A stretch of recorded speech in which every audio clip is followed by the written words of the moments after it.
Hello and welcome. This is rooflemonger, my friends. We got a lot of news for you on the Arc System Works front. So the Arc Revo World Tour Finals finished up. We had some great matches for DnF Duel and Guilty Gear Strive, and we got some announcements for DnF Duel and Guilty Gear Strive. Multiple characters, multiple patches, and just a lot of stuff going on. So I guess let's start in order of appearance. So let's start with DnF Duel. So ever since it's been announced, long awaited, long anticipated, we finally got some gameplay for the Spectre in DnF Duel. Spectre, wildly popular character in the Dungeon Fighter Online RPG, and now she's making her way to the fighting game. And besides the gameplay itself, we also got a little bit of a preview on how she'll play, as she's kind of wacky. So the Spectre fights with two swords, and I guess that's obvious enough from the footage that we've seen of her. And even though it's a game not hurting for it in DnF Duel, she's definitely a character that has the range. Now, do we have any Bionic Commando fans in the house?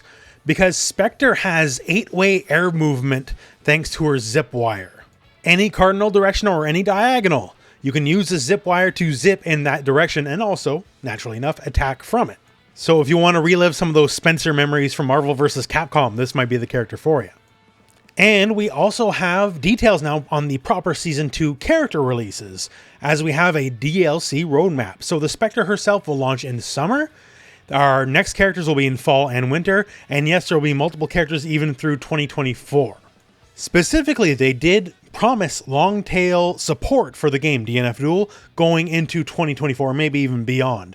So the game is still getting a lot of content. And also Spectre will launch with a whole new balance patch.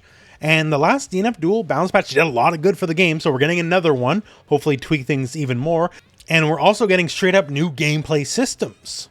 So we have the Cube system, working title, probably won't be Cube when we're done.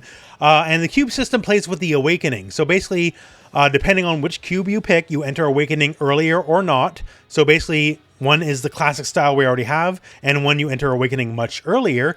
So basically, long story short, they didn't give us all the details here, but either if you pick the classic style, you get more powerful passives, all that kind of stuff, or you can take it earlier on, about half health. That means you get access to your super move earlier, all that kind of fun stuff, and you don't get as strong as like the passives and all the buffs for your character. It's definitely something we'll have to play around with when the system launches. Ending with a reminder, hey, the Switch version is coming, and once again, long-term support is planned for the game, and that is great. I know we all know that they should have committed to this earlier in the game's life, but it is what it is, and at least at the end they did realize it, so I'm glad the game will have life going into it into 2024 and maybe even beyond. So lots of good stuff on the DnF Duel front for sure, but we also have Guilty Gear Strive. Not the least of which, before we get to, the DLC stuff, they announced Season 3 of Guilty Gear Strive is greenlit. It's a go. Now, we still got 2 more characters to go through, and some more months of Season 2 left over to be sure, but yeah, they're very confident. Season 3 of Guilty Gear Strive is happening. No time frame yet, but if it's anything like it's been, I'm assuming summer, so it'll be ready for EVO. And of course, that'll mean a whole new slew of DLC. So if you're a Johnny fan, an ABBA fan, all that, this is your chance. Season 3, you got one more go at bat to get your favorite characters. And now, speaking of Guilty Gear Strive characters, so for many, many, many months now, it's been long speculated, will Delilah, who is showcased in the second story mode of Guilty Gear Strive, be the next playable character? She had the unique model. The story mode was basically tailor-made around her, so it had to be the next character, right? And I'm here to tell you, no, you're wrong. Delilah is not the next character. Bedman, question mark, is your next character. The question mark is part of the name, so you have to say Bedman as Bedman. Otherwise, you're doing it wrong. So Bedman is the playable character. Delilah is on screen. I'm assuming Delilah will be part of the moveset in a bit, but it's almost like a reverse puppet character. Delilah is following along with Bedman. So Bedman, God, I'm already killing the gimmick, aren't I? So Bedman, as we know from the story mode, basically the spirit of him, or something akin to that, inhabits the old bed, and that is who we're playing as. So reminiscent of Bedman from Guilty Gear Xrd, but I gotta assume the moveset's not quite one-to-one. Like, you know, say like the time rewind gimmicks, I don't think that'll survive into Strive. And Bedman with Delilah will launch April the 6th, and we'll get an all-new stage along with it as well. Stage looks pretty cool to me, no real complaints there. So April the 6th for Bedman, and the last character sometime in May. And it's not in the trailer, but if you watch the stream live, we pretty much now know for sure who the fourth and final character is of Season 2. So as the Arc World Tour Finals stream was playing live, we saw the Bedman trailer, and instead it ended just a little differently because we got a little bit of a hint here. What's all this about? This is our fourth and final DLC character for Season 2 of Guilty Gear Strive.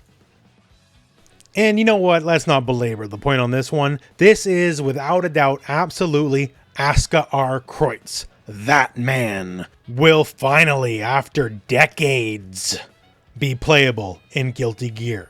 The book is the Tome of Origin. I suggest watching the Strive story mode if you haven't already. That is held by Aska, and also that hand, just going by the color scheme and all that, is obviously Aska himself. Now, how will he play? What's going to be the moveset? We'll wait for May, I suppose. But yeah, unless they're attempting some like high-level fake-out, it is no shadow of a doubt in my mind. This is Aska R. Kreutz, your fourth and final character of Season 2 of Guilty Gear Strive. And besides that, because that is the big news, we do have this fun little ditty. So the Arc System Works World Tour will return for 2023.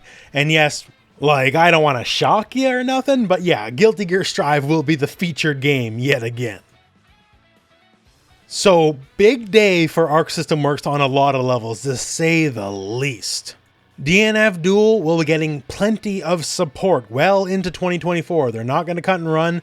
I know it could be a little rough, right? The game's definitely been shaky, but I like that they're standing by the game. It'd be easy to cut and run. They're not doing it. There's going to be a lot of characters, a lot of patches, a lot of support, and I'm a big fan of that. And obviously, support Guilty Gear Strive, right? So, Delilah / Bedman. Looks like we have that man / Aska R. Kreutz as our final character, Season 2, and Season 3 with whatever crazy mechanics and changes that'll have. And of course, I heard it in a million different videos. Y'all guys, you want Johnny, you want Abba, you want Dizzy, you want basically everyone other than been announced for the game. And we still got the mystery of Slayer. Slayer's been in the game files for a long time now. And he was pushed from Season 1 to Season 2 in a surprise where Testament took his place. And now I guess it looks like he's not making Season 2 either. So maybe along with Johnny, Dizzy, and all the other favorites, Slayer will make an appearance in Season 3. Now, before we wrap up, just to head back to the Bedman trailer for a moment. So once again, Delilah is, I guess, the face of the character, if you will, but it definitely looks like you're playing Bedman proper. And some classic moves like the slam return, although with new animations because Delilah's on the bed now. It looks like Bedman's very odd air movement will also return, so that is good. We certainly want new changes of the character, but you also want some of what made the character what they were to return as well, right?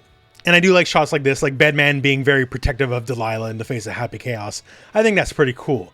But the one thing is, just when not being used in a move, Delilah seems to just kind of walk along with Bedman. And that actually reminds me of Donovan from Darkstalkers. So as Donovan fought Anita in the background, the little girl, she would run around, emote, just let her presence be known. And Delilah reads much the same way to me here in Strive. Doesn't necessarily mean anything in and of itself, but it's just cool. I dig it. For a character that's literally a robotic bed with like shredder hands and stuff, they obviously can't emote too much. So having a more human aspect of the character lets that emote and emotions play through. Basically, just good game design. There's certainly a lot more to be learned about Bedman, and we'll get to it when the time comes when Bedman launches in April. And I know that's a whiles away, but they said, please look forward to the character. The character is going to be something special. It's a delay, yes, but they're putting a lot of time and effort into the character and they want to make them work. But all in all, I guess we're at the end of the video. So lots of big Arc System Work news. Lots of stuff to look forward to in the future. And, well, until then, thank you very much for watching. Hope this video has found you well. And go out and play some DnF Duel and some Guilty Gear. Whoa.